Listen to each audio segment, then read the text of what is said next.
And welcome back, people, to another Ram Film Reviews.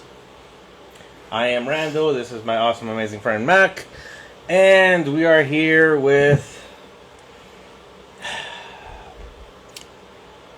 I don't even know what to call it. I was gonna say like two bad produced movies, but I don't know if that's enough. Honestly, I was being too nice about them. I think that's too nice. Too nice, right? So, the early 2000 movies. We're gonna review the Wailer, aka La Llorona, Oof. from 2006 Definitely made me cry. by Amigo Films. Yeah, I don't know who they are either. And then the 2001 Soulkeeper by First Look Media. Yep. So I don't know why did we go with these two? Cover. Okay, so let's start with La Llorona, because I think we're gonna have a lot more conversation in regards to the topic, backstory, right? the mythology. Yeah. So let's start with the La Llorona. So I think this one was more. I remember I kept pointing it out because when you bring the movies over, I'm always mentioning it. More so because I find the story of La Llorona so interesting. Like, I find the backstory, the origin, and all that so interesting. At least the origin that I originally knew before, and finding out that there's so much more to it. But it's always seemed like a fascinating kind of like story. Yeah, not only that, I mean, I've heard of La Llorona since I was a little kid. Exactly. You know, so we know about that one. Yeah, being Hispanic and whatnot. That's, if you're Hispanic, you've had to hear one of the origins of La Llorona. Yeah. So that's why I'm drawn to it. So. No, absolutely, and I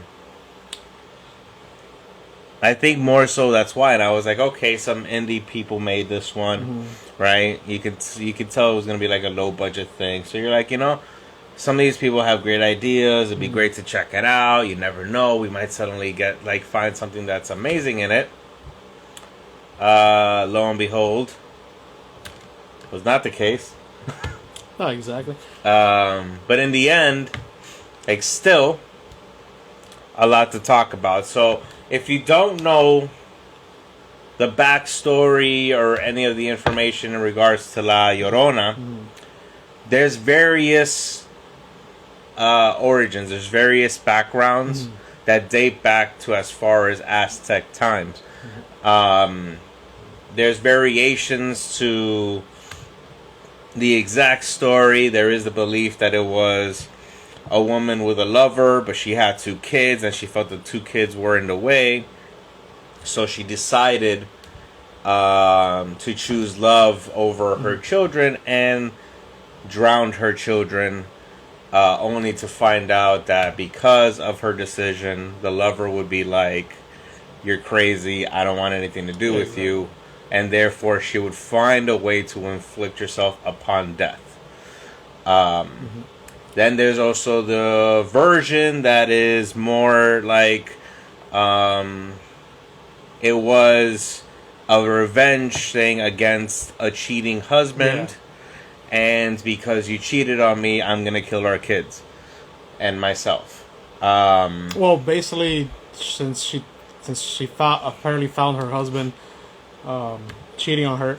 By the way, I believe the origin, so not the origin, the actual name of La Llorona is Xochitl. We found out, spelled so weird. I'm so sorry. Xochitl, pronounced Xochitl. But yeah, she saw the husband was cheating on her. She was like, "I'm gonna get revenge," like Randall was saying, kill the kids. She instantaneously regretted it, then drowned herself, and basically she couldn't pass the afterlife. She's spent in purgatory, walking earth, crying out, "Where's my kids?" and whatnot. That's the story I grew up with.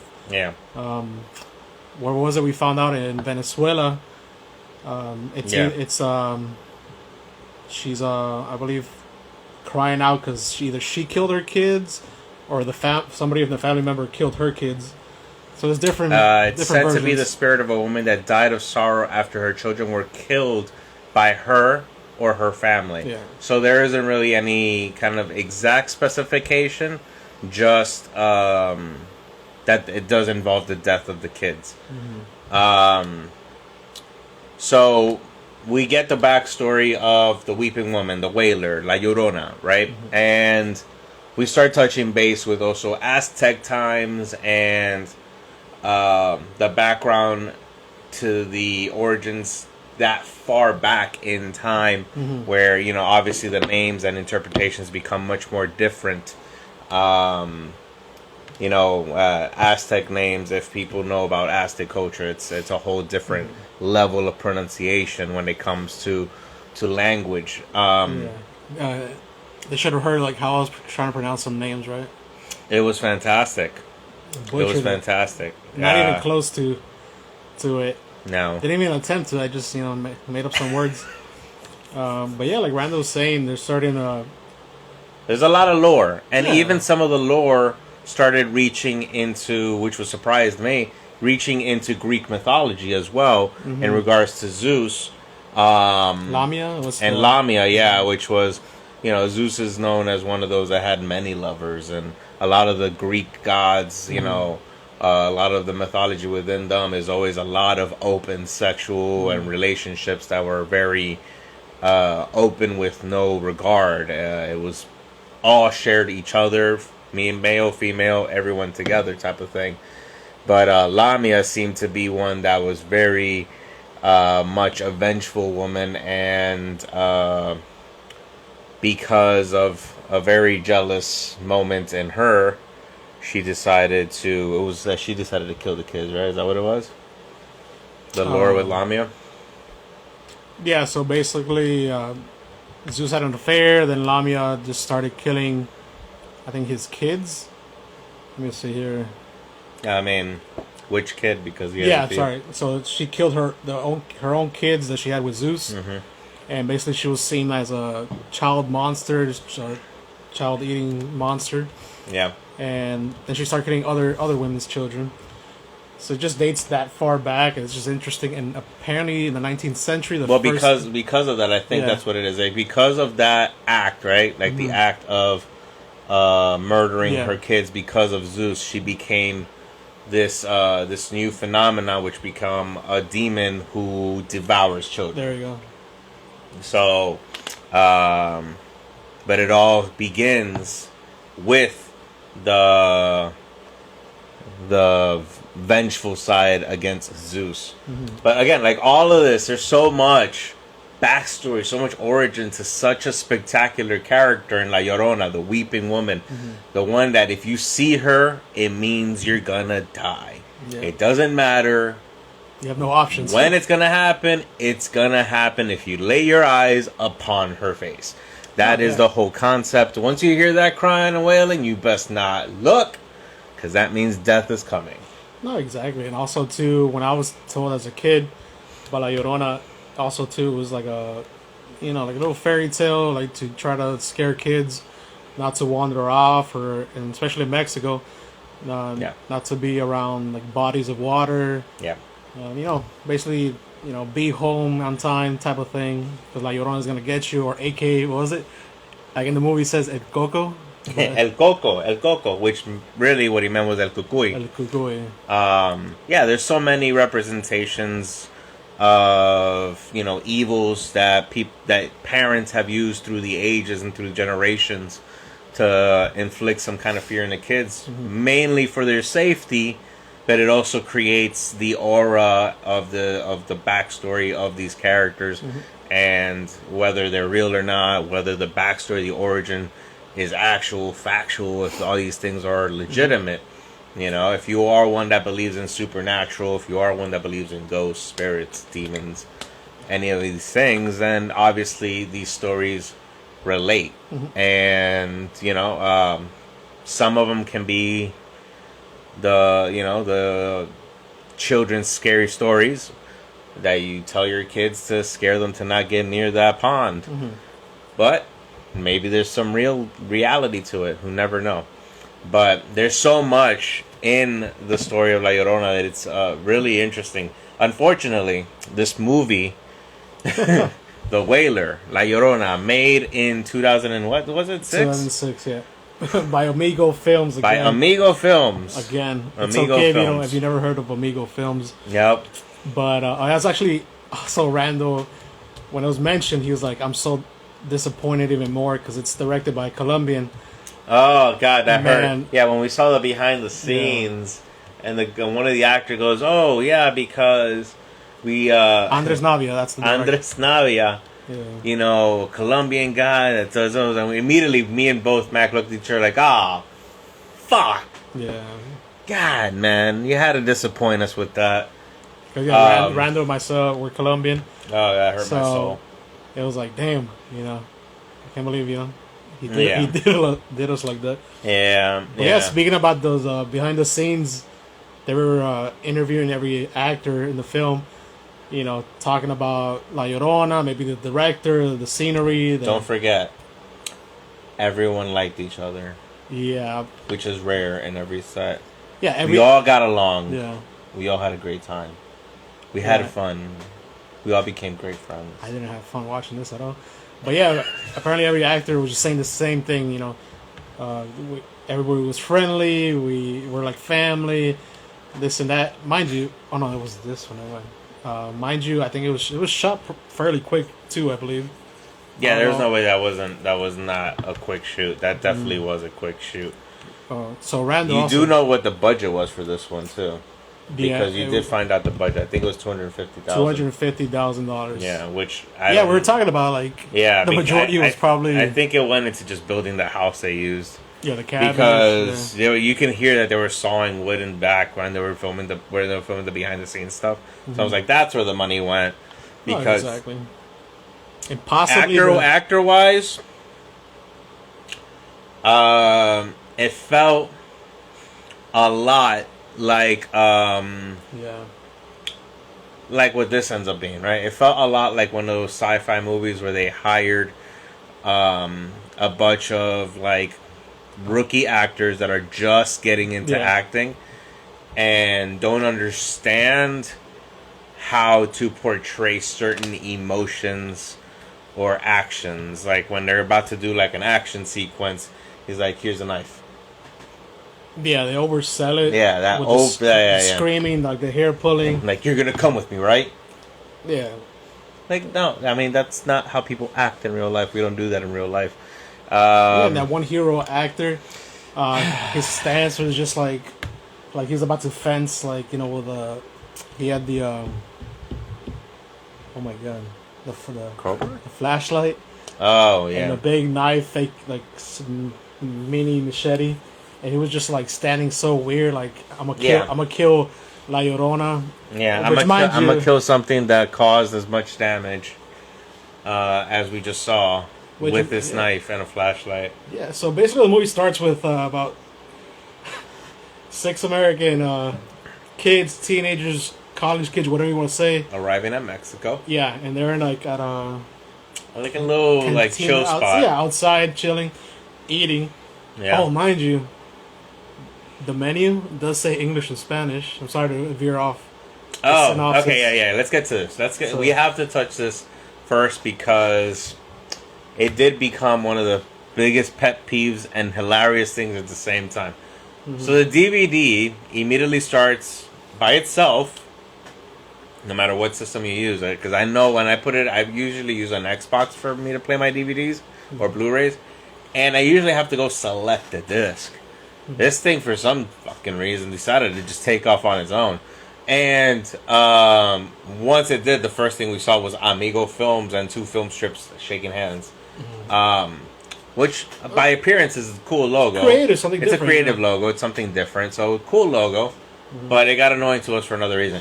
But we get past it. It gets the FBI warning, all that stuff. And then we get to the point where it's, are you ready to watch the movie? And you see just 2 options. English. Español. And then we had a little talk about, hey, the back synopsis is both English and Spanish. You know, it was from we didn't read into detail. We just saw that Yeah. the language was there. We didn't read anything much more into it because we always like to go into these blind like that. But enough to let us know that the movie was giving us options there. So we figured, hey, this is a movie about a Spanish, entity. Mm-hmm. So maybe it's just all in Spanish. Let's watch it in Spanish because that'll probably be the original language. No, it was not. And the Spanish one had subtitles sometimes. For some reason, whenever the Americans were talking, no subtitles. So then we figured, okay, well, I guess if you looked at the audio sync, you can tell that it was very much like the old Godzilla films where everything was out of sync. Yeah. You can tell that there's no lineup there. So I'm like, okay, I'm not bothering reading the lips at this point. So I'm just like, okay, let me go back and let's go see the English one. Maybe it's in English. And they dubbed it in Spanish. So let's go check that out. No. It was still in Spanish. Only with no subtitles. And then the parts that were supposed to be English, because there are technically Spanish parts in the movie, but the parts that were supposed to be in English remained in Spanish. So we just said, okay, we're just going to watch it like this, I guess. Yeah, so this was about the 5th or 6th time. All right, mind you, so it didn't let you go back to the English or Spanish. Yeah, there was no back to main menu So thing. we had to go to the beginning, where the Amigo filmed Rio. So we saw that 5 or 6 times back to back, and it became a nuisance, and that's why we just laugh about it when we see Amigo films. Yeah, we had to see that title screen. So by that point, we were already annoyed. 4 times, I think we saw it in total, because we saw it going into the Spanish, then we said, okay, let's go back to the English menu, yeah. Then we went, fuck it, I guess we'll watch it with the Spanish, because at least we had subtitles. And then why did we have to watch it a 4th time? After we watched it 4 times, I don't know. Either way, we saw the title screen like 4 times. So it's like 6 students going to Mexico. They're eating, and then comes, I guess, would you say the owner of the Don Carlos. Yeah, John Carlos just comes and saying, "How you guys doing? Are you guys tourists here? Yeah. I have a place. I can help you out. I have a business, so you want to make a quick buck." And mind you, him being in Mexico, being Mexican, knowing the origin of La Llorona, still takes these kids there, not caring about their well-being, and charges them $150 for the day. I mean, remember, he was talking about how it's superstition. He never specified that it was a legit story. He was like, we use it to scare our kids. Like, he kind of used it in that same vein, too, also. The only thing was, he kept on being persistent. There might be some... That's the part that makes it weird. Because he insisted very much to not move anything in the house anywhere at all. Yeah, keep everything the same. Keep everything the same and don't break anything. And then he gave him a discount to stay there. Yeah, from his regular $200 a night to $150. Yeah. And then he drove them there too, which was, a plus for them because they were just there, stranded, with no plan apparently. A taxi, but it was like a... Who the fuck takes a trip like that? Like, unless you're backpacking across the world or anything like that, who the fuck takes a trip like that with a bunch of friends without pre-planning a hotel or some shit like that? That's true. Or something to do. Like, what the fuck was that about? And mind you, this little restaurant where it was in the middle of nowhere, it was just road. Yeah, there was no specification or anything. So, and they neglected details. They just kind of landed us there. And then Juan Carlos takes them to the place. A nice looking place. It's like it's basically a B&B, right? That's what you would call it, right? A B&B. About 3 or 4 rooms. The living room. And one that's locked and you cannot open. And it has the bathroom. A master lock on it. Yeah, master lock. Yeah. So, the kids are there. I mean, the students are there. Then there's we don't know if they're students. They were just kids. Yeah. So they're there and they see a little waterfall. Did they specify them as students? They never mentioned school. No, yeah. So Jesus. in the back of the cover of the DVD it does say students, but Yeah. so this lovely waterfall, which is coming from La cascada tan genial que está. La, Mira la cascada. La Cascada, that's what they call It looked like a fucking faucet leak. Sewage drain. Yeah, it was not. That was no waterfall. That was like they got somebody behind the wall to just be blowing water through a pipe. Just yeah, dude. But yeah, and that's basically the location where La Llorona killed the kids. Yeah. And they're just there having and fun. where she died. Yeah, exactly. So they're having fun, you know. Listen, not even being sexual. No. We don't even go into too much detail with this. All we have to say is they had an extensive amount of extracurricular activities that was unnecessary. You could have made this into a short film about 30 minutes long to just give a little bit of extracurricular activities, maybe some drinking, maybe some of like the sexual innuendos and stuff like that happened, because the only plus about this movie was one pair of boobage. Yeah, we got some boobage. For like what, 2-3 seconds? Yeah, it was real quick. You know, that's basically the only reason probably anybody gives this thing a damn positive review at all. Even if well, there's one more thing, and we'll talk about that too. Yeah. But either way, long extended scenes that were unnecessary. Scenes of them playing like in a little like I guess a little pond that was connected to the lake or some shit. I don't know what the fuck how that was, but they were playing in that water for way too fucking long, playing little practical jokes on each other that made no fucking sense. It made you hate the characters even more. Yeah, which they don't give you backstories to the character, thank God. And yeah, they just, like Randall said, it's just prolonged. Like we're like 40-50 minutes into the movie. And more than that. Yeah, it took a lot more than that before we finally get any insinuation that there is actually going to be an attack of any kind. We don't know exactly what ends up triggering the actual fucking emerging of her. We're talking like, oh, they're going to find the kids. Are they going to touch something? Yeah, we were trying to see because when they finally break into the fucking room that they were not supposed to go into, due to the lights going out, right? Yeah, they're trying to find a fuse box. Fuse box. I'm sorry. Which you called it. You know, you even said that they're probably gonna lock it, open the door. Which, mind you, I called a lot of things in this movie. Yeah. This movie was very predictable for me, and that was another disappointment for me. But they're searching for the fuse box. They break into the fucking room, and in the room they find a book that has a picture of the fucking lady holding the kids in the moment she's killing them, which is fucking weird because it is literally the image of her when she's like this holding her fucking kids. We saw this image early in the movie, and it is literally her in the same dress with the kids in the same exact fucking clothes. Like if they said, okay, we need a still to put in a frame. Mira, María, mantente ahí, tomemos la foto. Yeah, like, okay, llévelo a la farmacia. Llévalo a la farmacia, saca la foto, vamos a ponerlo ahí, listo, okay, adentro de la Biblia, exactly. It was weird as fuck how they did that. Made no sense at all. So they got that book and they forget about the fuse box, you know. Ignore it completely. And then there was, this is the other part that made no sense about this.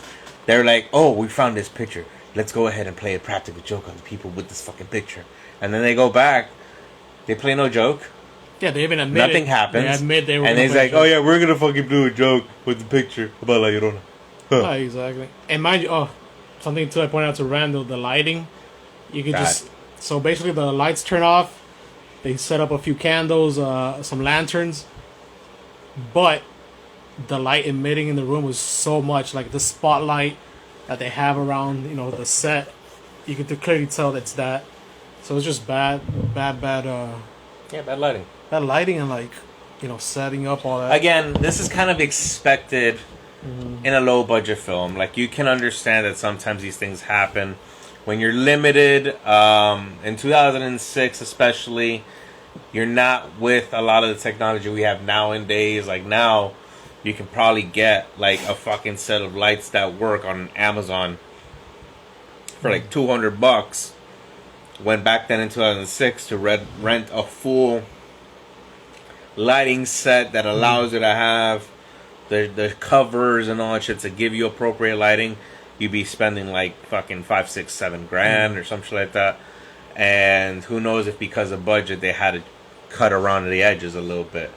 So obviously today it's a lot easier to manage lighting and stuff like that. But still, you would think if you are a filmmaker working on this film, you'd find a way to adjust around certain things, and you start working on tricks.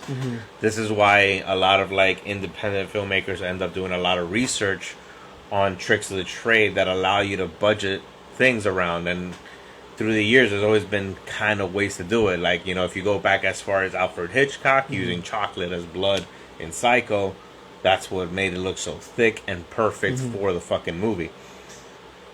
You know, so there's always tricks to make sure that you can do things a different way. But it seemed like Andres decided not to find out anything, and the people who handled the lighting did not find any such tricks. Yeah. So let's talk about, I guess, the positive of this movie. The positive of this movie is definitely the character La Llorona. When we finally get to see her, the makeup and special effects they did on her were fantastic. Like, whoever did that design knocked it out the park. Because they gave her this image that was grimy, like if she was rotting, but at the same time very paranormal, ghoulish, kind of like ghoulish, but it was a great combination of demonic with all, like, it was so well done. It was really well done. And her hands were just, I didn't expect that. It was cool, it was like all you see is a fist, and all of a sudden it just bang, and boom. Now you can tell at one scene that it is like rubber points, because you can see it like kind of like do the spring back, but still, it gave it a great image, and it was impressive on how they did it, right? But the time that we get of on screen of La Llorona was maybe in total like 5 minutes. 5 to the last minutes, and she came into the picture too late. I didn't do it justice. Yeah, the scene was amazing. What else was it? Yeah, the first appearance of her was great. When she was wailing, Yeah, the first appearance, when you see her for the first time in that room. Well, that was the little first jump scare we got. I think it was. No? It was the first legit jump scare. Yeah, when they showed her, and she was. No, when we saw her, but I don't think that was a jump scare. There was another point where she came out that was a jump scare, but the initial moment, it was. Was it a jump scare? I believe so, because it was one of the main. It was a coconut thing, right? Yeah. She's doing the coconut thing. Okay, that was a jump scare. Yeah, one of the characters is out into the most annoying one of them. Yeah, the locked room. And then he just hears the weeping, and then he looks, and it's La Llorona. You know, she's just covered. You see the white dress, her black long hair, and she's just crying. He's like getting near her, and he just starts stabbing at her, and it turns into like coconut. A coconut, yeah. A coconut with like face. Like imagine, was it Wilson or from Castaway? Yeah. And which just sold for like $350,000, by the way. No way. Yeah, in an auction. Shit. So yeah, and then you get the shot changes, and La Llorona's right behind the character. Yeah. And that's when you get introduced to her, and she looked great. We had to go back and we gotta see this again. Yeah, because it was literally like a real quick. It was like 3 seconds or even less, maybe. Yeah. You just kind of get the glimpse, and it just flash gone, and then you hear the scream, see the blood out the door. You already know, and you celebrate. Finally, that guy's dead. Yeah, well, apparently she had a thing with the left side of your face. Yeah, everyone's damage was on the left side. Even the ones that got hit on the right side were okay on the right side, but were damaged on the left. Yeah, really weird thing that happened there. Yeah. Slight oversight, you would say. The special makeup effects are alright. Some scenes. Yeah. There was a bathroom scene I enjoyed it. The lighting was a little bit much better than what we were seeing throughout the film. So basically, it's one of the characters. She's locked in the bath. She's in the living room, passed out, and then she wakes up in the bathroom out of nowhere. Doesn't know how she got there, and the tub starts filling up with water. And you can probably predict what's gonna happen next. Like Llorona comes from the tub, and you can just see her coming With at that her. one, they did a lot of good things. Like every scene that had to do with her, they put in they knocked her extra out the attention to it, which was great. So the bathroom scene has the water, and then the little wooden boat comes out, and then all of a sudden you see on the awesome. curtain her face starts kind of like coming to out. like emerge, and you're like, that looks fucking dope. They did a good They job with kept that. like. And then not only that, when the guy's breaking through the fucking door trying to save his friend, Well, he you looks through see the her hole. fucking feet walking towards her, and you like see decayed, rotted, yeah. decayed feet. It all looked fucking great. That was like the highest point of this fucking movie. Was everything that had to do with how that character performed her role. Exactly. Again, Randall predicted so much of this film. Yeah. The ending. To the T. The ending was okay. It was a different ending than I would have expected it to be. True. The final conclusion was different. I didn't predict that part. What I predicted was the character that was going to survive. We could spoil it because I don't think one of you guys want to. But I predicted the person that was the final girl that was going to survive. Mm-hmm. And I also predicted how the boyfriend of hers was Prince gonna, Charming, was going to die as well. I predicted all that. What I didn't predict was the ending, which was it's now daytime. Mm-hmm. She's able to walk around. She sees her friend that's been kind of basically chopped in half. Then Juan Carlos comes up to the doorstep and says, "Are you okay?" And he sees and when something. she turns around, he sees something that we don't see, and then he's going to the first aid kit, which has a revolver. Yeah, for some reason, I which guess is amazing. You keep a gun in there. Yeah, that seems about logical as fuck. And then they're like the girl's coming at him, but they keep covering her face with the tree branches or her hair. Her hair mostly. And then when you see one of her arms, she's like limping. It's all like charcoal black. Yeah, it looks rotted. And then Juan Carlos, right? Yeah, Juan Carlos takes one shot after dropping every bullet. Her chest, yeah. Yeah, and drops every bullet on the floor, but manages to get one in there. Shoots her in her chest, and she has like a gumdrop of blood. Yeah, she gets attacked, and then she gets mad and smacks him, and her reaction after that is to look at the mirror. The Michael Jackson Thriller just turns around, looks at the mirror, and then we see that she is now half Llorona. She's not full Llorona, she's half Llorona because only half of her was Llorona face. So, really well done, though. It was cool. It was a cool little ending to it. A good little twist. Yeah, it makes you think, like, what could have happened if she turned fully Llorona. She would have walked about in daylight. Yeah. Killed other, people. Yeah, it made that interesting. But, man, they just did so many weird things in this movie that just made no sense. Mm-hmm. They carried on jokes that were fucking stupid. They had a cat involved for some reason that never gave any detail to it. Never mattered at all. It was only, how did the cat get in? I don't know. Look, the cat's outside. Oh, okay. How did it get in now? I don't know. It's inside. It was just outside. Yeah, and how are you gonna say, like, actions that didn't, like I said, make sense. Like Randall was saying, they could have left the cabin, but for some reason they felt they couldn't. No. You know what was my favorite part? Was, where'd the cat go? Do you think the cat could have gone out the front door that's still open? Yeah, so mind you... Motherfucker, what do you think is going to happen if you left the door open? Of course a cat could go outside and inside. So mind you, the door it's wide open with a dead person in the middle of it. Yeah. Just because they felt...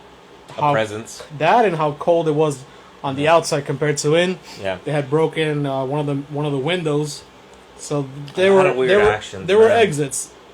Plenty of exits. And they just chose not to take any of them. Yeah, mind you, and you would have thought, like, they don't want to go outside the cabin because the Llorona's there. Mind you, the Llorona's killing everybody inside the cabin. So either way, you're... technically, no. Because the girl...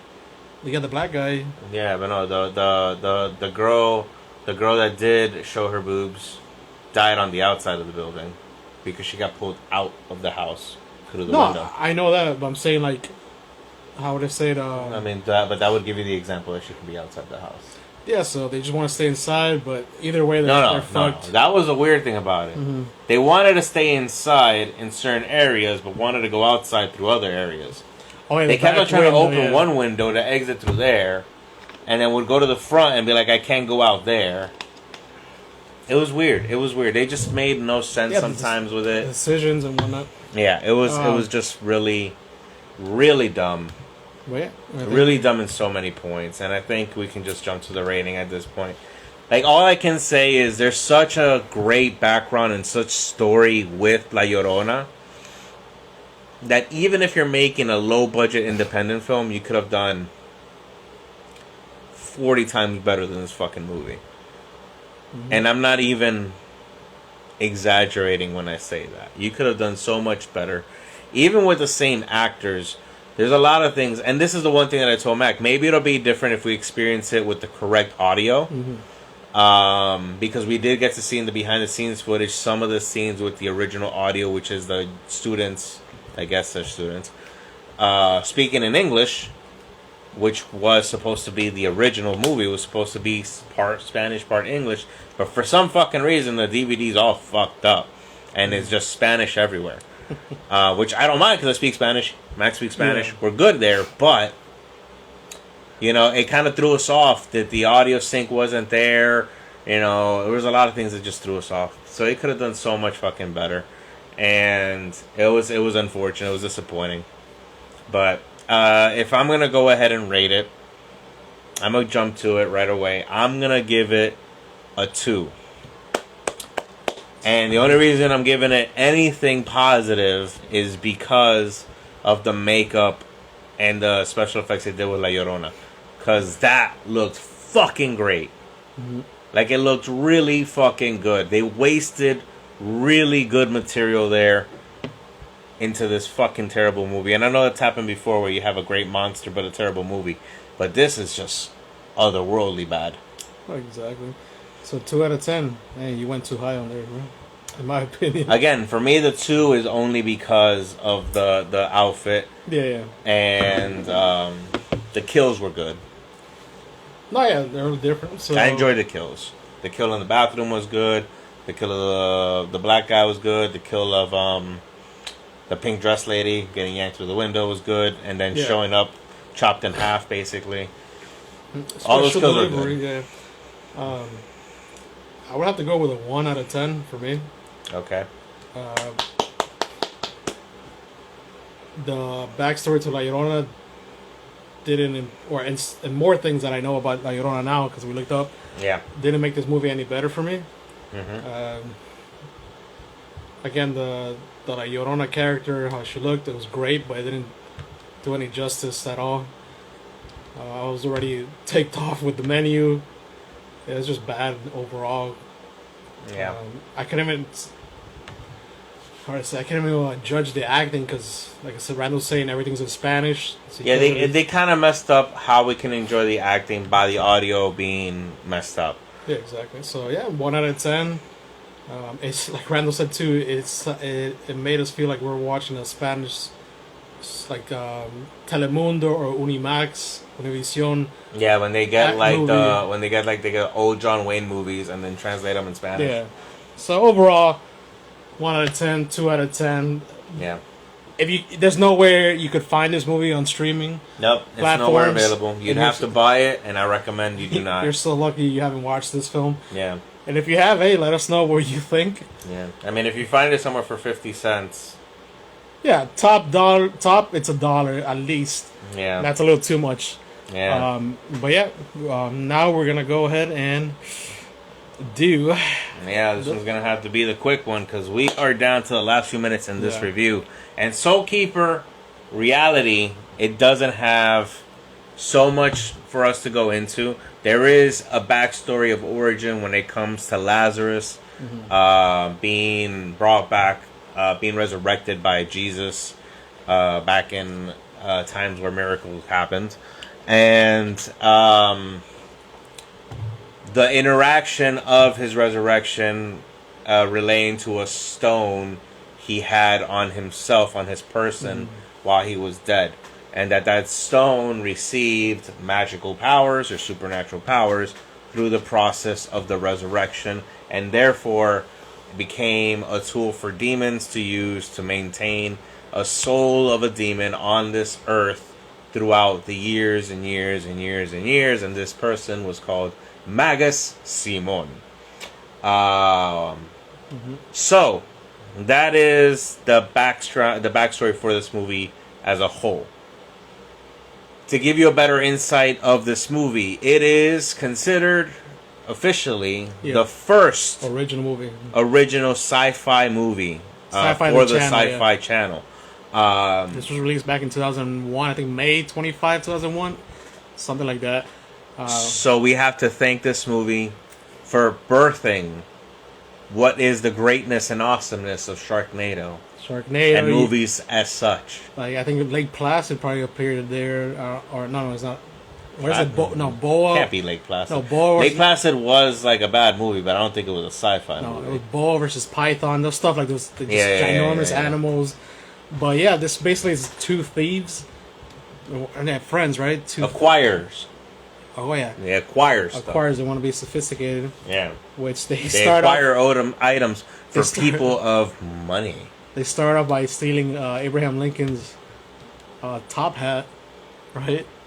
Yeah. And the original. Because for some reason they would have the original hat that Abraham Lincoln wore in a Civil War in like a fucking little saloon where they do a Civil War reenactment in the middle of fucking nowhere.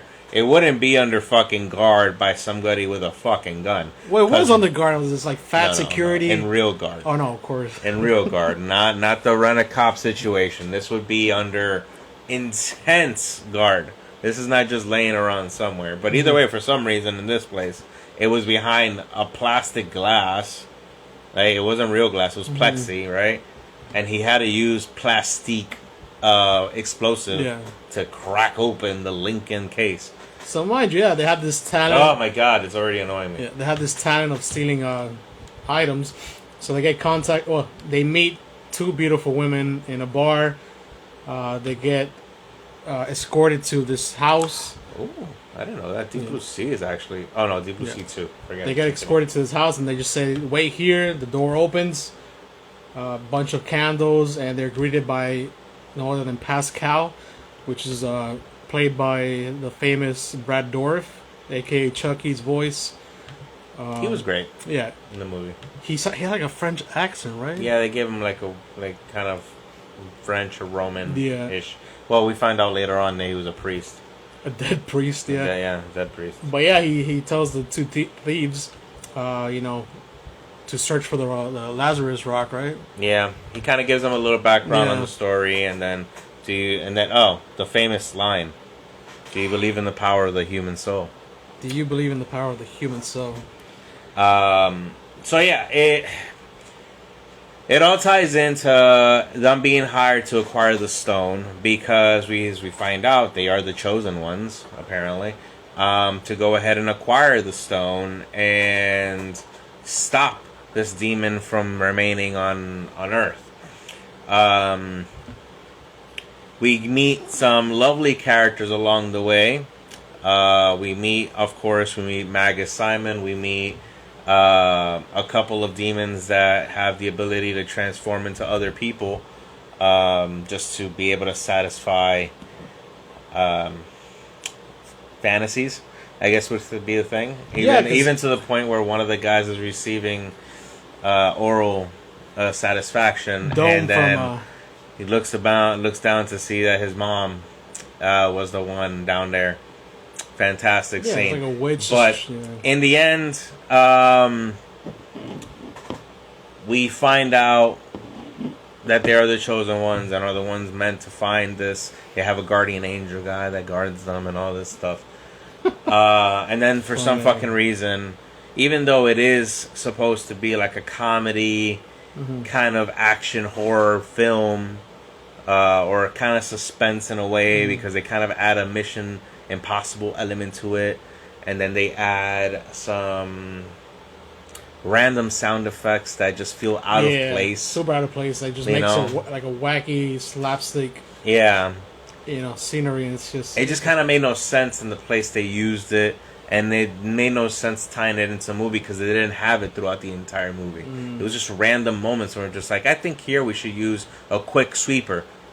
Yeah. I was like, why? Or when they did the transition with the fucking circle for no fucking reason. Yeah, it looked something out of a cartoon or TV show.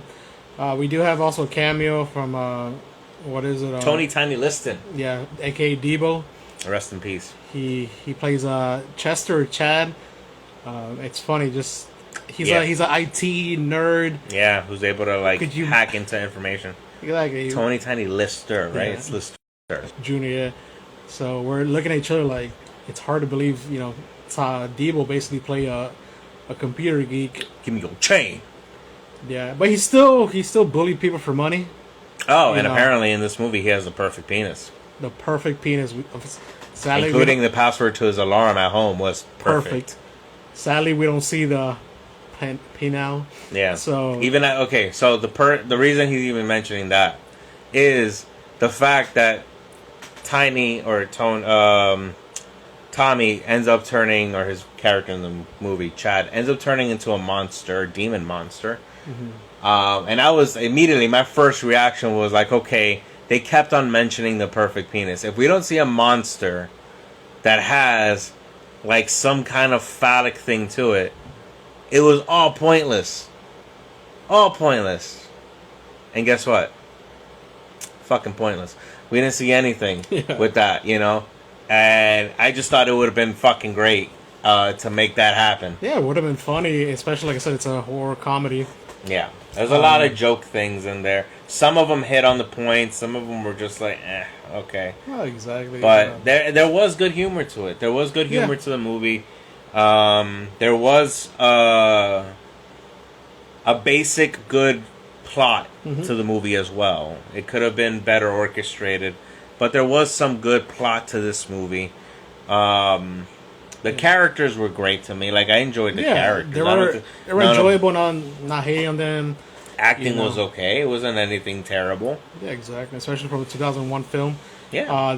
One of my favorite scenes was the montage scene. They were like getting suited up, like Mission Impossible style. Oh, first we were hating on it. Oh yeah, true. We were hating on it because the music was out of place. Yeah. The music made no sense. It was like if they decided to start playing Billy Joel, Piano Man, while getting suited up for an action moment, and it just kind of didn't fit. That's not the song they played, but they played a random song that sounded like kind of like playing Highway to the Danger Zone or some shit. It was like that kind of rhythm, right? Like some Kenny Rogers rhythm shit. And then all of a sudden, once they're done suiting up, they turn around and he turns off the stereo and the music stops. I was like, okay, that made it great. Because they made it seem like they were playing their own hype music for themselves, which was fucking fantastic. And then there was a scene where they're about to, like, grapple hook Batman style into this castle. And one of them looks at the friend and he sees that the suit is not all the way zipped up and, it doesn't look good. And so he was going to go and, like, zip it up. And the other character wanted, like, just to hug him. He's like, oh, okay. Well, he saw the initial stage of that and thought, oh, my friend wants to hug me in case we die. So he goes for the hug, and then, he goes, okay, don't get emotional on me. I just wanted to make sure, whatever. So it was a funny little moment. They did a lot of good funny jokes at the times, man. They did. They just, there's a lot of things they could have done better. Obviously, knowing that it is a sci-fi movie kind of makes you understand that there is a certain budget to these films. Yeah, they made the and movie, especially it being the first one. Yeah, so they used for the monster a mechanical puppet. Yeah. There is an exploding monster part, so they used the foam version of the puppet to explode, along with like a crash dummy. Yeah. So they made do with what they could do. The monsters, it was noticeable that it was like a low budget mechanical, but not terrible.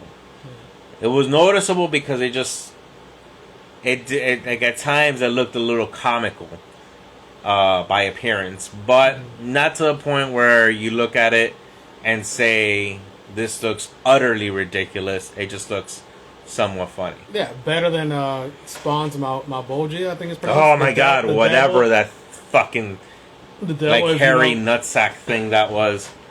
If you know what we're talking about. It's like he had burnt hair. And it was out so out of sync. It's like they gave him a red wig. Like they gave him a Richard Simmons wig and went... like, that's what that fucking Spawn devil looked like. Yeah. Jeez.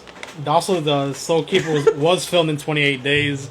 So just like Randall said, they worked with what they had, the time frame, all that stuff. It was better, way better than the Wailer. Because this is the thing. We watched this first and we're like, okay, we definitely need a palate cleanser. Mm-hmm. We need something that will at least be substantial and make us feel good about ourselves. Because this whole thing just made me want to like just chuck it into the water so it could cry for itself. Nice. It was just so bad. But Soulkeeper, at least even though it technically would be considered a bad movie, it's not a great movie. It's a bad movie. Mm-hmm. It had something to it. And luckily, the two main characters were likable. They were, to a degree, with certain instances, somewhat relatable. Mm-hmm. And funny with the gestures and comedic humor and timing. They landed it a lot of the times. There were some, again, that didn't hit. And some that were just fucking stupid. But most of them hit on point. So it was something we could appreciate. What was the main Magus? What you said? Magus was the main demon. Yeah, which character. It kind of sucked that he didn't play a bigger part in this. And when he did come alive, his natural form, it wasn't too long lasting. Because it would have been nice to see like some type of battle, but. There was a lot of things that went unused also. They had a scene where one of the characters gets sprayed with like a demon mist and nothing comes out of it. That would have been great, nothing. yeah. They don't do anything with it at all. We get presented into this thing that might be a bomb. The guy thinks it's a bomb. We never know if it's a bomb. It ultimately is a bomb. But there was no way to describe how or what it came from. What it was going to be used for. It was going to be used in a house with a bunch of old people in it. Yeah. Right? No understanding to why. Then, listen, again, I'm going to spoil shit because whatever. You can go watch the movie. You'll still enjoy it even with me spoiling this shit like that. One of the characters, one of the brothers, dies. You immediately think, okay, we met that there's a guardian angel and the guardian angel knew that guy's mom. So you immediately go, maybe he's going to come back to his best friend and remain hovering over him as a guardian angel. Or some shit. We get nothing. Get absolutely nothing when it comes to that. Yeah, so the brother, the friend or whatever just vanishes. But yeah, back to that little device bomb. And there was no moment either. Like, that's where you create a moment. Mm-hmm. Like, you do that thing where it's like, okay, I'm going to kill myself. Buddy, I love you. Mm-hmm. We'll forever be friends. You'll find your redhead. Blow up. Yeah. None of that. Blows up and he's forgotten. Yep. In a way. He's gone. Yeah, I mean, not forgotten. You can tell the guy's distraught and hurt. But it just goes. It just goes. And then there's somewhat of a happy ending for the remaining character. Yeah. He finds the love of his life, basically. The redhead that he's always wanted. Yeah, the redhead, And again, a missed opportunity here. Because I felt the last line of the movie should have been, do you believe in the power of the human soul? And then end it there. Because you use that fucking line like 40 times in the film. Every time he met somebody. Do you believe in the power of the human soul? And some of them died right away. So to me, it was like... It was a sign. Yeah, is this guy evil or whatnot? But I mean, listen, you're talking about like a red-headed woman in a red fucking car. Immediately doesn't give you signs of maybe... tight black dress. Might be some devil shit there. Go ahead and maybe ask.